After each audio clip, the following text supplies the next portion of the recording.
ವಿವಾದ ಸೃಷ್ಟಿಸಿದ ಈದ್ ಮಿಲಾದ್ ಕಾರ್ಯಕ್ರಮ ವಿಚಾರವಾಗಿ ಸೆಪ್ಟೆಂಬರ್ 5-6ರಂದು ನಡೆಯಲಿರುವ ಈದ್ ಮಿಲಾದ್ ಕಾರ್ಯಕ್ರಮ ಈ ಒಂದು ವಿಚಾರವಾಗಿ ವಿವಾದ ಸೃಷ್ಟಿಯಾಗಿರುವಂಥದ್ದು. ಬೆಂಗಳೂರಿನ ಪ್ಯಾಲೇಸ್ ಗ್ರೌಂಡ್ನಲ್ಲಿ ಅತಿ ದೊಡ್ಡ ಕಾರ್ಯಕ್ರಮವನ್ನು ಹಮ್ಮಿಕೊಳ್ಳಲಾಗಿದ್ದು ವಿಸಾ ನಿಯಮಗಳನ್ನು ಗಾಳಿಗೆ ತೂರಿ ಕಾರ್ಯಕ್ರಮವನ್ನು ಆಯೋಜನೆ ಮಾಡಲಾಗಿದೆ. ಕಾರ್ಯಕ್ರಮ ಉಸ್ತುವಾರಿ ವಹಿಸಿಕೊಂಡಿರುವ ಸಚಿವ ಜಮೀರ್ ಎಲ್ಲವನ್ನೂ ಕೂಡ ಏನು ರೂಲ್ಸ್ ಅಂಡ್ ರೆಗ್ಯುಲೇಷನ್ಸ್ ಇರುತ್ತೆ ಎಲ್ಲವನ್ನೂ ಕೂಡ ಗಾಳಿಗೆ ತೂರಿ ಕಾರ್ಯಕ್ರಮದ ಉಸ್ತುವಾರಿಯನ್ನು ವಹಿಸಿಕೊಂಡಿದ್ದಾರೆ ಸಚಿವ ಜಮೀರ್ ಅಹಮದ್ ಅವರು.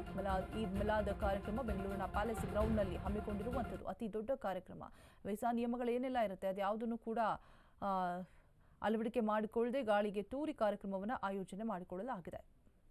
ವಿವಾದ ಸೃಷ್ಟಿಸಿದಂತಹ ಈದ್ ಮಿಲಾದ್ ಕಾರ್ಯಕ್ರಮ ಇದೀಗ ಸಾಕಷ್ಟು ವಿವಾದಕ್ಕೆ ಚರ್ಚೆಗೆ ಕಾರಣ ಆಗ್ತಾ ಇದೆ. ವೀಸಾ ನಿಯಮಗಳನ್ನೇ ಯಾವುದನ್ನು ಕೂಡ ಇನ್ಕ್ಲೂಡ್ ಮಾಡಿಕೊಂಡಿಲ್ಲ, ಎಲ್ಲವನ್ನೂ ಕೂಡ ಗಾಳಿಗೆ ತೂರಿ ಮಾಡಲಾಗ್ತಾ ಇರುವಂಥದ್ದು. ಕಾರ್ಯಕ್ರಮಕ್ಕೆ ಪ್ರಮುಖ ಮುಸ್ಲಿಂ ದೇಶಗಳ ಧರ್ಮಗುರುಗಳಿಗೆ ಆಹ್ವಾನವನ್ನು ಕೂಡ ನೀಡಲಾಗಿದೆ ಅಂತ. ವೀಸಾ ನಿಯಮ ಉಲ್ಲಂಘಿಸಿ ಈದ್ ಮಿಲಾದ್ ಕಾರ್ಯಕ್ರಮವನ್ನು ಹಮ್ಮಿಕೊಳ್ಳಬಹುದಾ? ಹಾಗಿದ್ರೆ ಮುಖ್ಯಮಂತ್ರಿಗಳು ಭಾಗಿಯಾಗುವ ಕಾರ್ಯಕ್ರಮದಲ್ಲಿ ರೂಲ್ಸ್ ಬ್ರೇಕ್ ಆಗೋದಕ್ಕೆ ಸಾಧ್ಯನಾ?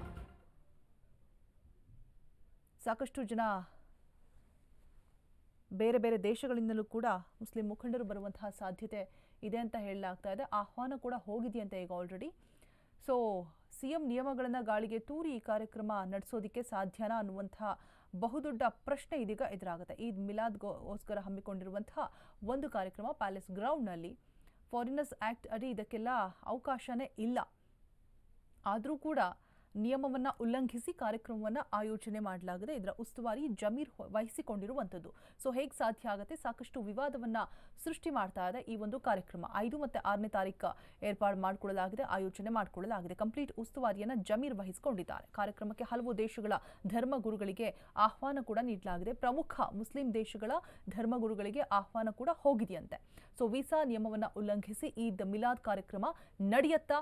ಸಾಕಷ್ಟು ವಿವಾದಕ್ಕೆ ಈಗ ಆಲ್ರೆಡಿ ಕಾರಣ ಆಗಿದೆ. ಕಾದ್ ನೋಡಬೇಕು ಏನಾಗುತ್ತೆ. ಇನ್ನು ಒಂದು ದಿನ ಮಾತ್ರ ಬಾಕಿ ಇದೆ. ಸೊ ಸಿಎಂ ರೂಲ್ಸ್ನ ಬ್ರೇಕ್ ಮಾಡಿ ಕಾರ್ಯಕ್ರಮವನ್ನು ಆಯೋಜನೆ ಮಾಡೋದಕ್ಕೆ ಸಾಧ್ಯನಾ? ಯಾವುದೇ ವೀಸಾ ಪಡೆದರೂ ಕೂಡ ಧರ್ಮ ಪ್ರಚಾರವನ್ನು ಮಾಡುವಂತಿಲ್ಲ, ದೇಶದ ಧಾರ್ಮಿಕ ಕಾರ್ಯಕ್ರಮಗಳಲ್ಲಿ ಭಾಗಿಯಾಗುವಂತಿಲ್ಲ. ಫಾರಿನರ್ಸ್ ಆ್ಯಕ್ಟ್ ಅಡಿ ಇದಕ್ಕೆಲ್ಲ ಅವಕಾಶನೇ ಇಲ್ಲ. ಆದರೂ ಕೂಡ ಅದೆಲ್ಲವನ್ನು ಕೂಡ ಗಾಳಿಗೆ ತೂರಿ ಜಮೀರ್ ಅವರ ಉಸ್ತುವಾರಿಯಲ್ಲಿ ಈ ಒಂದು ಕಾರ್ಯಕ್ರಮವನ್ನು ಆಯೋಜನೆ ಮಾಡಲಾಗಿದೆ. ವಿವಾದವನ್ನು ಸೃಷ್ಟಿ ಮಾಡ್ತಾ ಇದೆ ಈದ್ ಮಿಲಾದ್.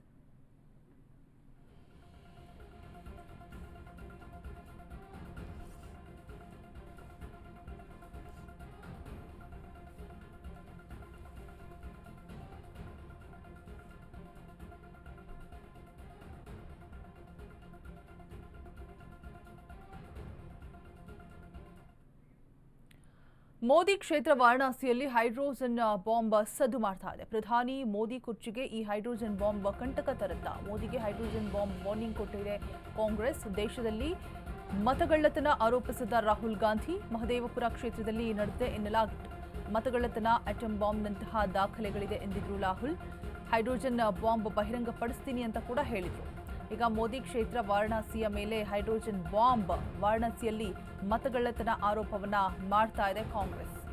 ದಾಖಲೆಗಳನ್ನು ಇದೆ ಅಂತ ಕೂಡ ಈ ಹಿಂದೆ ಹೇಳಿದ್ರು. ಹೈಡ್ರೋಜನ್ ಬಾಂಬ್ ಬಹಿರಂಗಪಡಿಸ್ತೀನಿ ಅಂತಲೂ ಕೂಡ ರಾಹುಲ್ ಹೇಳಿದ್ರು. ಇದೀಗ ಮೋದಿ ಕ್ಷೇತ್ರವಾದಂತಹ ವಾರಣಾಸಿಯ ಮೇಲೆ ಹೈಡ್ರೋಜನ್ ಬಾಂಬ್ ಇದೆ, ವಾರಣಾಸಿಯಲ್ಲಿ ಮತಗಳ್ಳತನ ಆರೋಪ ಮಾಡ್ತಾ ಇದೆ ಕಾಂಗ್ರೆಸ್.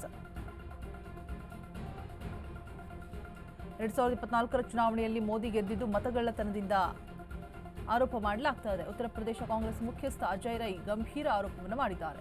ಮೋದಿ ವಿರುದ್ಧ ಸ್ಪರ್ಧಿಸಿ ಸೋತಿದ್ದು ಕಾಂಗ್ರೆಸ್ನ ಅಜಯ್ ರೈ ಹೇಳ್ತಾ ಇರುವಂತಹ ಹೇಳಿಕೆ. ಮೋದಿ ಕ್ಷೇತ್ರ ವಾರಣಾಸಿಯಲ್ಲಿ ಹೈಡ್ರೋಜನ್ ಬಾಂಬ್ ಸದ್ದು ಮಾಡ್ತಾ ಇದೆ. ಪ್ರಧಾನಿ ಮೋದಿ ಕುರ್ಚಿಗೆ ಈ ಹೈಡ್ರೋಜನ್ ಬಾಂಬ್ ಕಂಟಕವನ್ನ ತರುತ್ತೆ. ಮೋದಿಗೆ ಹೈಡ್ರೋಜನ್ ಬಾಂಬ್ ವಾರ್ನಿಂಗ್ ಅನ್ನು ಕೊಟ್ಟಿದೆ ಕಾಂಗ್ರೆಸ್. ದೇಶದಲ್ಲಿ ಮತಗಳ್ಳತನವನ್ನ ಆರೋಪಿಸಿದ್ರು ರಾಹುಲ್ ಗಾಂಧಿ. जिस तरीके से हमारे नेता ने कहा है कल कि अभी तो एटम बम हमने फोड़ा है मधेपुरा की सीट पर, जो महादेवपुरा जो बेंगलोर में है, अभी सबसे बड़ा बम कौन सा होता है? Hydrogen bomb. हाइड्रोजन बम की तैयारी राहुल जी ने किया है। मुझे लगता है कि हाइड्रोजन बम तो सबसे बड़ी जगह फटता है। अब आप लोग समझ चुके होंगे कि बनारस में 1 बजे के बाद क्या हुआ, किस तरीके से बेईमानी करके प्रधानमंत्री जीते हैं।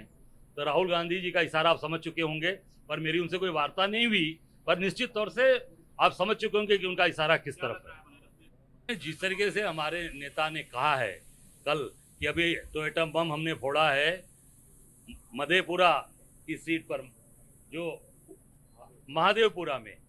महादेवपुरा जो बेंगलोर में है, अभी सबसे बड़ा बम कौन सा होता है? हाइड्रोजन बम की तैयारी राहुल जी ने किया है।